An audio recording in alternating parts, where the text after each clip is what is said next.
Pradeep యాంకర్గా బుల్లితెరపై full busy, ప్రొడ్యూసర్గా TV షోలు కూడా చేస్తున్నాడు. అప్పుడప్పుడు సినిమాల్లోనూ యాక్ట్ చేస్తున్నాడు. గత కొద్ది రోజులుగా ప్రదీప్ని పెళ్ళెప్పుడు అనే మాట చాలామంది అడుగుతూ ఉన్నారు. బుల్లితెర మోస్ట్ ఎలిజిబుల్ బ్యాచిలర్స్లో ప్రదీప్ది ఫస్ట్ ప్లేస్ కావడంతో అందరి చూపు తన వైపే ఉంది. ప్రదీప్ పెళ్లి గురించి ఓ ఇంట్రెస్టింగ్ న్యూస్ ఒకటి ఇప్పుడు తెలిసింది.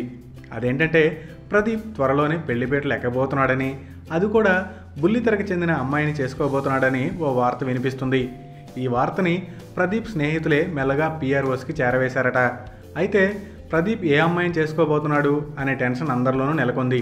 ప్రదీప్ గతంలో కొన్నిసార్లు ఇంట్లో సంబంధాలు చూస్తున్నారని, ఇంట్లో ఎవరిని చేసుకోమంటే వాళ్ళని చేసుకుంటానని చెప్పాడు. సడన్గా ఓ బుల్లితెర నటి అనేసరికి ప్రదీప్కి పెళ్లి కాని లేడీ ఆర్టిస్టుల పేర్లు తగిలించేసి తెగ గుసగుసలాడేసుకుంటున్నారు సినీ జనాలు. Thanks for watching. For more interesting updates, don't forget to subscribe Filmy Looks.